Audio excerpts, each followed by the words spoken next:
আমি আমার ওয়াইফ এবং দুজন কলিগ মিলে যাত্রা শুরু করলাম ঢাকা থেকে গন্তব্য শ্রীমঙ্গল নভেম ইকো রিসোর্ট।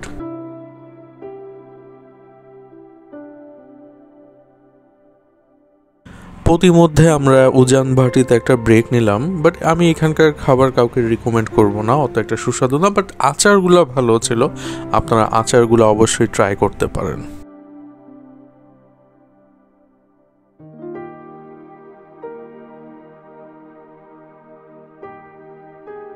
নভেম ইকো রিসোর্টে পৌঁছাতে আমাদের রাত হয়ে গেল।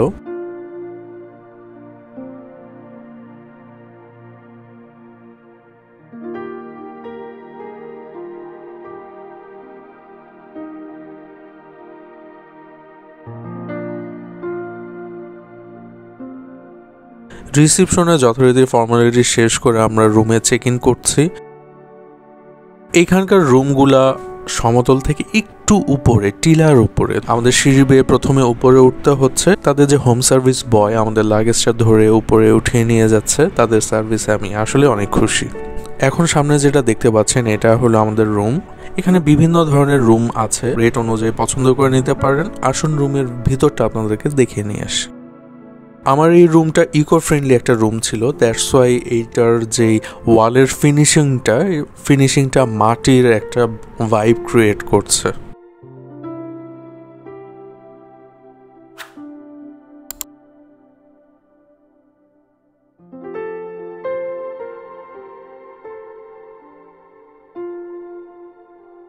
এই দেখুন ওয়াশরুমের ভিতরটা এরকম।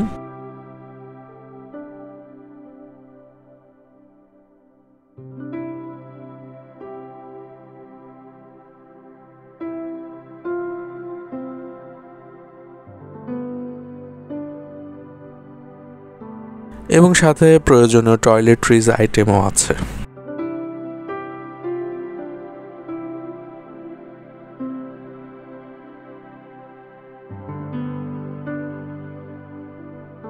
রুমে ফ্রেশ হয়ে আমরা এখন খাওয়া দাওয়া করতে যাচ্ছি। রেস্টুরেন্টটা হলো আবার অন্য টিলায়, দ্যাট মিন্স আমাদের টিলা থেকে নেমে দেন আবার অন্য একটা টিলার উপরে উঠতে হবে।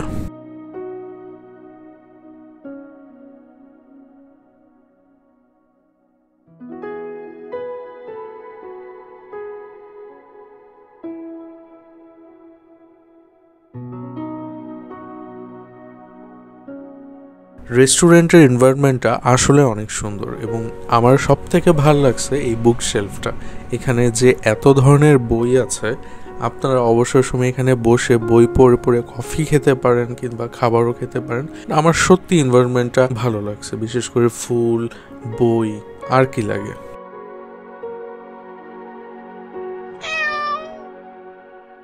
খাওয়া দাওয়া শেষে আমরা রাতের লাইটিং এর রিসোর্ট দেখতে বের হলাম। ডিম ডিম আলোতে রিসোর্টটা একেবারে অন্যরকম লাগছে।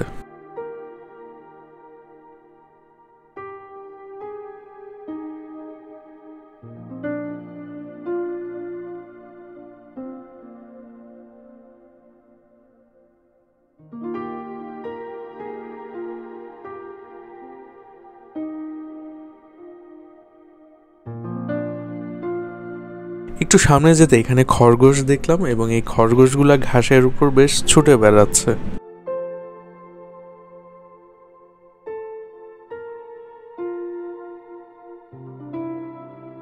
এরকম নিস্তব্ধ পরিবেশে বন্ধু বান্ধব কিংবা পরিবার আত্মীয় স্বজন নিয়ে আড্ডা দিতে বেশ দারুণ লাগে। খুব সকালে পাখির গান শুনে ঘুমটা ভাঙলো এবং জানালা খুলে দেখি এত সুন্দর একটা পরিবেশ। গতকাল রাতে পৌঁছানোর কারণে বাইরের এই চমৎকার দৃশ্যটা আমি দেখতে পারিনি, যেটা এখন সকালবেলা আপনাদের সাথে আমি শেয়ার করছি। একটু ভাবুন তো, এইভাবে জানালার পাশে বসেই আপনি ঘন্টার পর ঘন্টা সময় কাটিয়ে দিতে পারবেন প্রকৃতি দেখে। আমার ওয়াইফ তো চায়ের কাপ হাতে নিয়ে জায়গা থেকে উঠতেই যাচ্ছিল না। এবার চলুন আপনাদেরকে রিসোর্টের আশপাশটা ঘুরিয়ে নিয়ে আসি।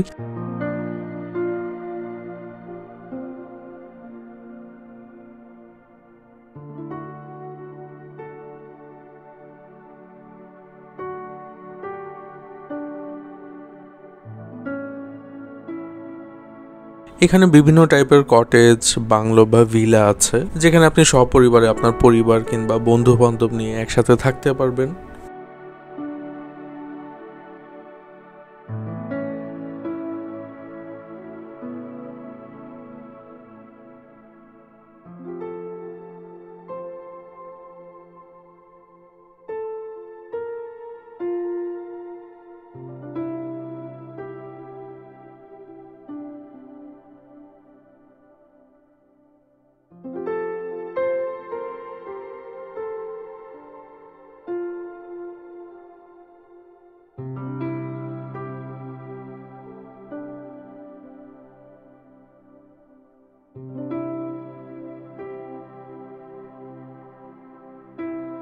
এখানে এক ধরনের ভিলা দেখলাম, যেটা একেবারে প্রাইভেট বা সেপারেট, নিজস্ব লন আছে এবং দোলনা আছে, সেখানে আপনি বসে দোল খেতে পারবেন, হ্যামকে বসে দোল খেতে পারবেন। আমার মনে হয় আপনি ঢাকা শহরের যান্ত্রিক একঘেয়েমিতা থেকে বাঁচতে এখানে এসে কয়েকদিন রিল্যাক্সে থাকতে পারেন, তাহলে আপনার মনটা প্রফুল্লে ভরে যাবে।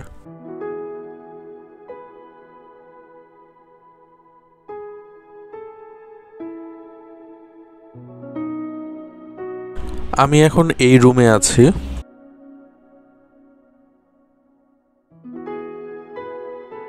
আমার রুমের সামনের এই ব্যালকনি থেকে চলুন একটা 360 ভিডিও নেওয়া যাক।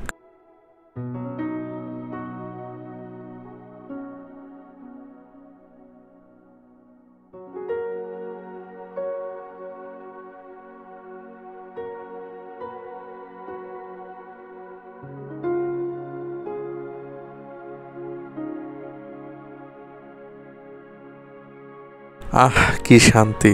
জীবনটা যদি এভাবে দোল খেয়ে পার করে দেওয়া যেত।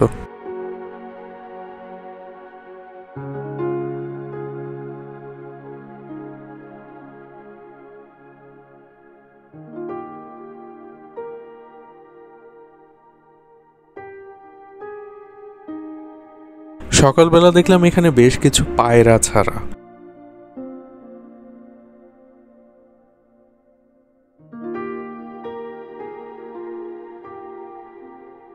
ঘাসের মধ্যে বেশ রঙিন ফুলের সমারোহ দেখলাম।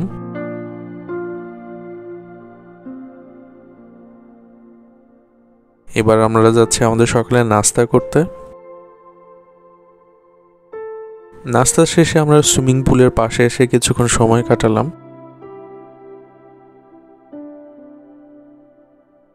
সকালবেলা ঠান্ডা লাগছিল, তাই সুইমিং পুলে নামলাম না, দেখি দুপুরবেলা যদি নামি।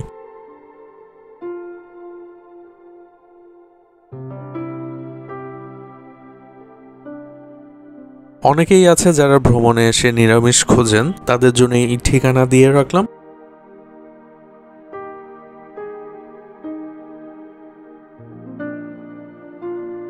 আমার দুজন কলিগ যেই কটেজে আছে, চলুন এবার আপনাদেরকে ওই কটেজটা ঘুরিয়ে নিয়ে আসি।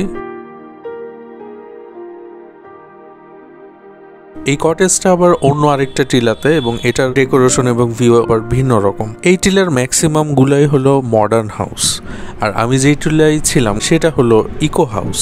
আমার কাছে এইখানকার ব্যালকনির এই দৃশ্যটা বেশ ভালো লাগছে, এবং ওই পাহাড় বা ওই টিলাগুলোতে মেবি জুম চাষ হয়, তাই এরকম একটা খাঁচকাটা দাগ দেখা যাচ্ছে।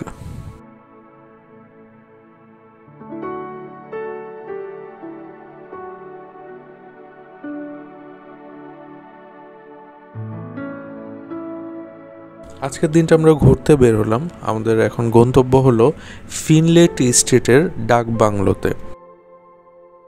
এখানে আমাদের এক কলিগের সুবাদে দাওয়াত পাওয়া, এই দাওয়াত রক্ষার্থেই আমরা এখন যাচ্ছি। প্রতিমধ্যে চা বাগানও দেখছি।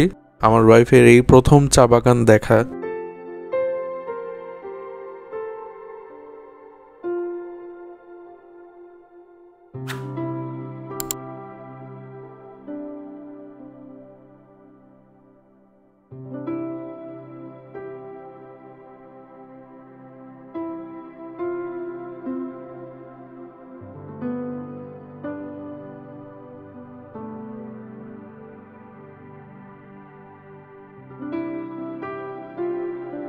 আমরা সেই কাঙ্ক্ষিত ডাক বাংলোতে পৌঁছে গেছি, এবং ডাক বাংলোর গেট দিয়ে যখন আমরা ভিতরে প্রবেশ করলাম, ও মাই গড, এটা সেই ব্রিটিশ আমলের একটা ডাক বাংলো এবং এখনও এটার ভিতরের কাঠামো সেই ব্রিটিশ আমলের সেই ধাঁচ ধরে রেখেছে।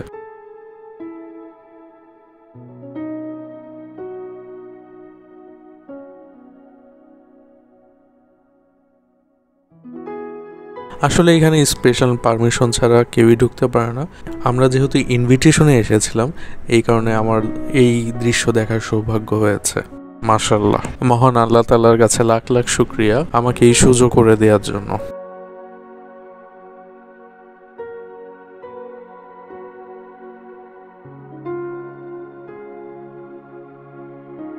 আপনারা নিশ্চয়ই ডাক বাংলোর ভিতরটাও দেখতে যাচ্ছেন।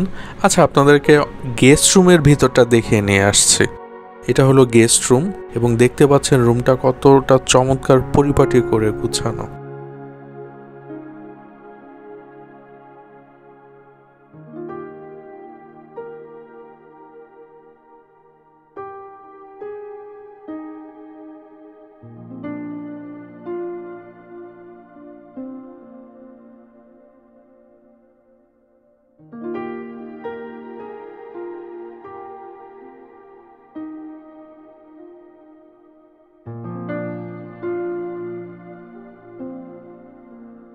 সিলিংয়ে এইখানে ভেন্টিলেশনের জন্য ব্যবস্থা আছে আর এই ওয়ালমেটগুলা সেই ব্রিটিশ পিরিয়ডের সাক্ষী হয়ে আছে।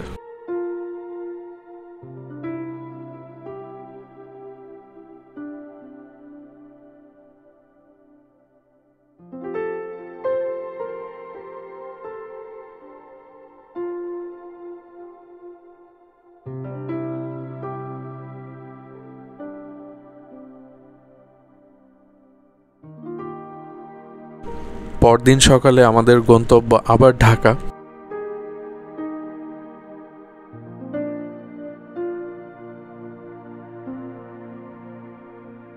গাড়িতে বসে অফিসের কাজ করছে, আমার ওয়াইফ আমার কানে একটা ফুল গুজে দিল এবং ভিডিও করতে থাকলো। দেখলাম ভিডিওটা ভালোই লাগছে।